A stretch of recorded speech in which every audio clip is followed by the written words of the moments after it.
Hey everybody, welcome to TIW Podcast. I'm Eric, and today I watched Doom Patrol Season 1, Episode 8, Danny Patrol. I enjoyed this episode. I was kind of confused for the first part of it, but once things got unfolded a little bit more, I started to understand what the heck was going on, and that's really the case with all these episodes. But I am recording this way after this episode first came out. Actually, not tonight, last night, yesterday. I'm recording this on Saturday, May 11th. Technically Sunday, but anyway, uh, the 13th episode just came out, so I have a lot to catch up on. What's this? 1, 2, 3, 4, 5, 6. 5 more episodes after having watched this one. So I can hopefully I can get through, not just get through, but enjoy all of these episodes in the next day or so. And so I'm going to keep these episodes a little bit shorter than maybe usual. But this episode is all kinds of weird stuff going on. We have Jane as Karen, who is absolutely in love with this guy, Doug. Go back and win Doug over again. They have an on again, off again relationship for a number of years, I guess. And she wants to get married, and she wins over his family and all of that. And she gets Rita, and eventually tries to get Cliff involved in the wedding, but her crazy eyes don't work on Cliff, and she ends up receding into her own mind, and that's how we end the episode, is her just staring off blankly into space as her mind folds in on upon itself, I guess. Something like that. We'll find out next episode in Jane Patrol. I imagine that's what that episode is all about. But so that was one storyline I enjoyed. Cliff was made to wait outside for most of this episode, and he ended up befriending a neighborhood kid who ended up dressing up as a robot. They were dancing and talking and all that kind of stuff, so that was pretty fun. Meanwhile, Larry and Vic go off and follow the lead of a cake that they come upon, and they end up on Danny, or they end up looking for Danny, and they find out that Danny is a street. And let me read the Wikipedia entry on Danny the Street, because this is one of the strangest characters in all of DC, possibly. Danny the Street is a fictional character in the DC universe. A living, sentient piece of urban geography who can magically and seamlessly place himself in, well, in this episode, it wouldn't be himself. It would be gender neutral or a non-binary name, Danny. But anyway, seamlessly place himself in any urban landscape at will without any disruption to the surrounding environment, and freely interact with any other sapient being. Did they mean sentient? I believe they meant sentient there.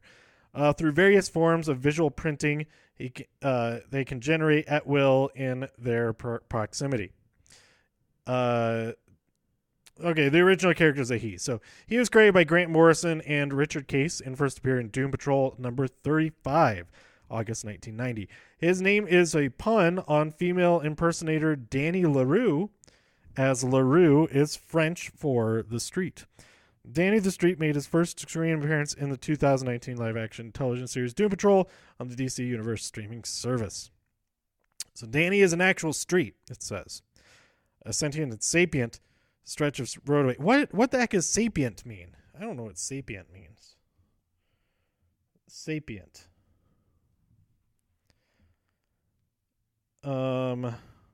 Wise or attempting to appear wise, or relating to the human species. Okay. I guess that's true. I don't know.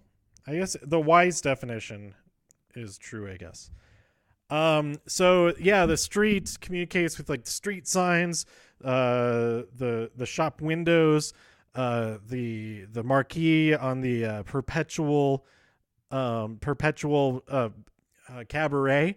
The episode opened with an agent.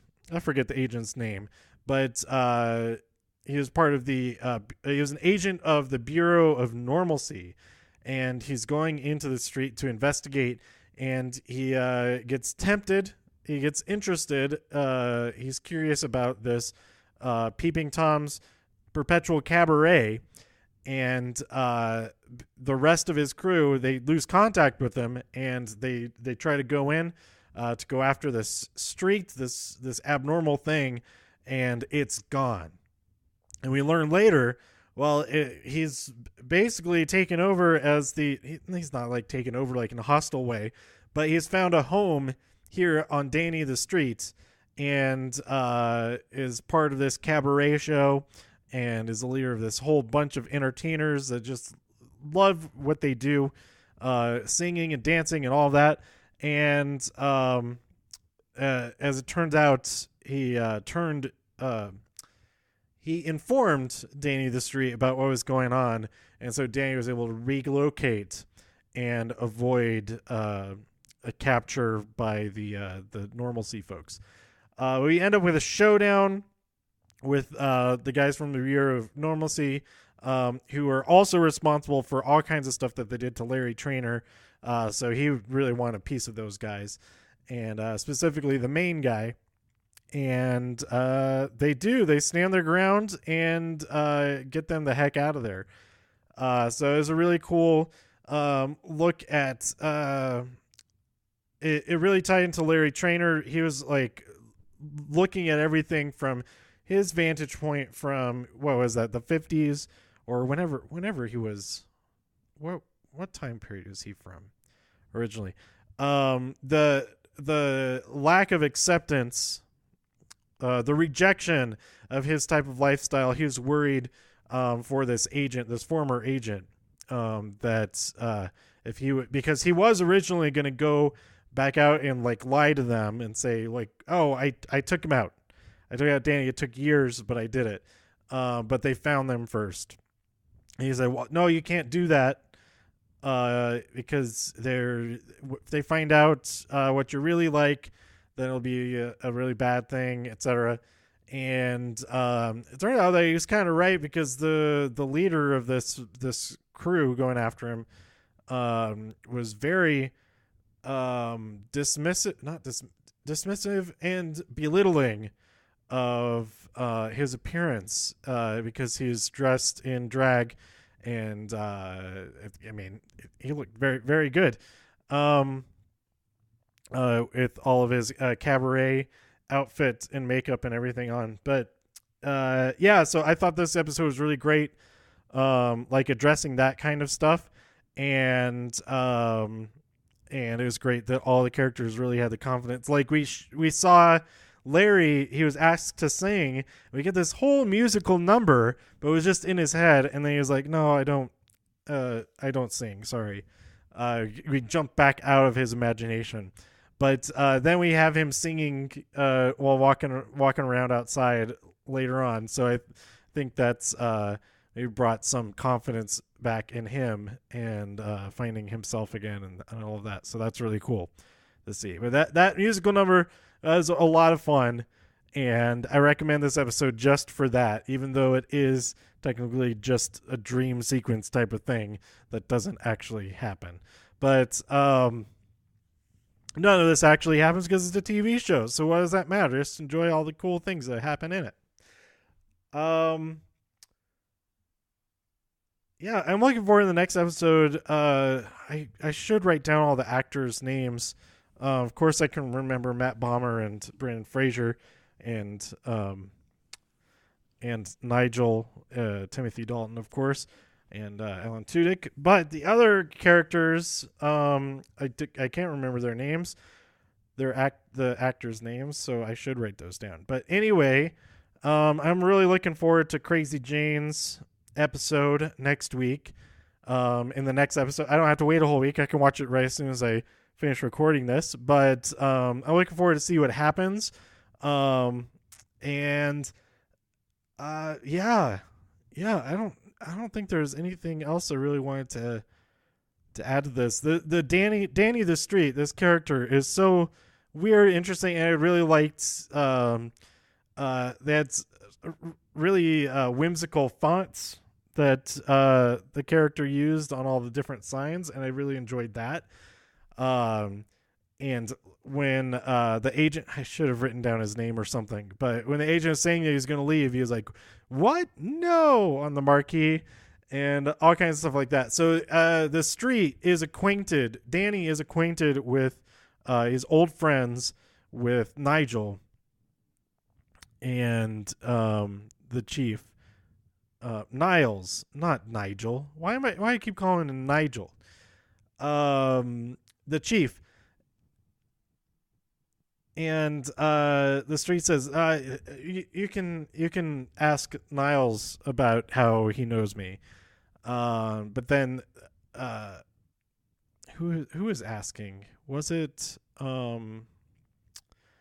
it was Vic who was asking, like, give us a little bit of help. We need to find where he is because we're looking for him too.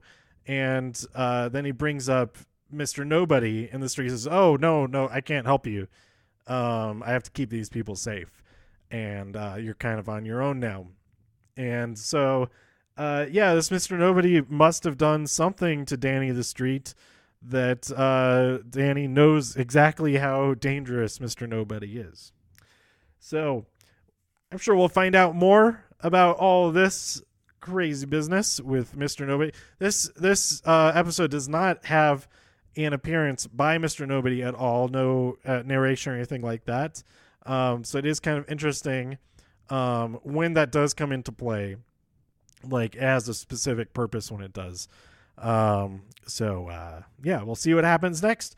I freaking love this show. Obviously not enough to have kept up on it every single week, but with all the travel and everything, it was a little bit it was easy to fall behind because most of the travel and everything took place on the weekends, and that's when these episodes come out, and I want to make sure that I can record the episode about it right after I watch it, and that's tough to do, more tough to do on the road, and it makes it otherwise I just watch all of these like on the airplane and stuff like that, but then I wouldn't be able to record an episode about it until I was already like 4 episodes ahead of that.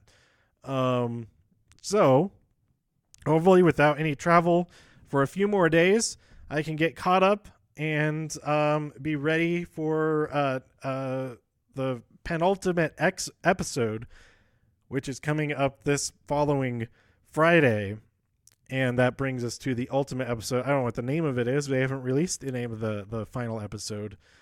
I hope it's just the final episode of the season and not like that's it. I haven't really looked into it. I really hope that there's going to be a season 2 of Doom Patrol because this show has been so good. But then again, if it comes to like a really satisfying conclusion at the end of this season, then like that's something to really be grateful for. Also, is for a really solid chunk of shows that have beginning, middle, and ends, and it's a contained thing. That's really nice to have as well. But I haven't looked into that. We have all these cancellations and renewals being thrown around this week with the all the upfronts coming this following week. I got a lot of shows that are canceled. One show, this was announced a couple weeks ago, Santa Clarita Diet. No more seasons of that. What the heck? That's a real kick in the mouth. But as far as the network shows that were canceled, I can't think of any that I I even watch. A lot of shows that were ending, they're just are their final season that I'm a little bit bummed out about, like Elementary. But I've been so far behind on. I haven't watched that in a few seasons. So like that doesn't really hit me like it would if it was something I was caught up on. And I think, yeah, that's all I can remember. Oh, The Runaways. I think, no, not The Runaways. The Gifted. Is that what it is? The other Marvel show, not The Runaways. I think it's the Gifted. That show was canceled. So that's a little bit of a bummer there. I don't. What is the status of all of the other? Krypton. We're getting a season 2 of that. I don't know the fate of all the other CW shows. I feel like Arrow is ending, but I don't think that was part of the upfronts necessarily. But like this next batch of episodes is the last of it. But I think Flash is continuing, and Legends of Tomorrow, and Black Lightning. I think. I've looked at Gotham is ending. That's right. Gotham's final season is wrapping up. If it didn't already, so that's something that I do want to watch. I have the first 3 seasons on Blu-ray just sitting on my shelf waiting to be watched. I'll get to it at some point, I hope. But yeah, with all, but then there's all these new shows that are coming out. And I do want to get even though I have DC Universe and I'm going to keep subscribing to DC Universe as long as it's a thing. I also want to get all these shows on Blu-ray when they do come out. Like I have Krypton season 1 on Blu-ray, even though I can watch it here, and I get all the animated movies on Blu-ray as well, especially if they're on 4K. But now they updated the app so that DC Universe is in 4K, or you can watch some of the shows in 4K, and that's pretty cool. I haven't checked to see exactly. I just know Doom Patrol looks great anyway, whether or not it's in 4K. But if some of these classic movies like Batman 89, is it 89? Is that when it came out? Like if that's in 4K and stuff, that is pretty awesome. Although it would absolutely tear into my bandwidth usage.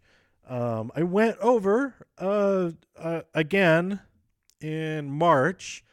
I avoided it in April, I think just barely. And I think the main thing in March was that I like re-downloaded everything on my Xbox. So that was like nearly a terabyte just for that. Otherwise, it would just been totally fine. Because they have a data cap now of 1 terabyte. That's nuts. That's like barely anything. That's how much.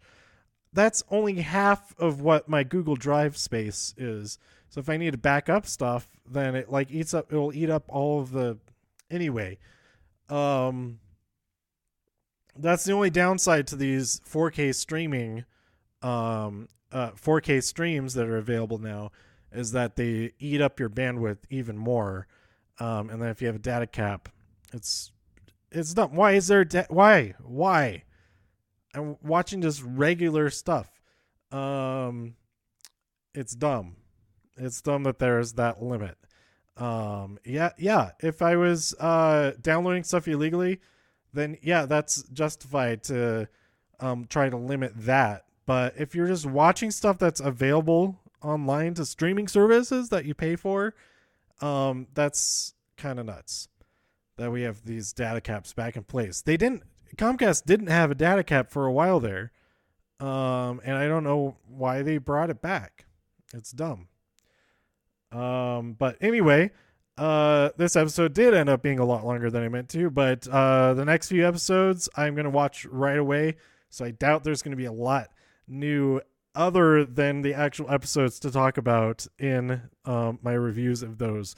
So let me know what you thought about episode 9, Danny Patrol, by tweeting me at TIW Podcast. Go to TIWpodcast.com for more reviews. If you enjoyed this episode or anything else on the site, please share some links with your friends. Subscribe in iTunes, Stitcher, Spotify, YouTube, wherever you like to listen. And I'll be back real soon with more here on TIW Podcast. Stay safe out there, super friends. Bye.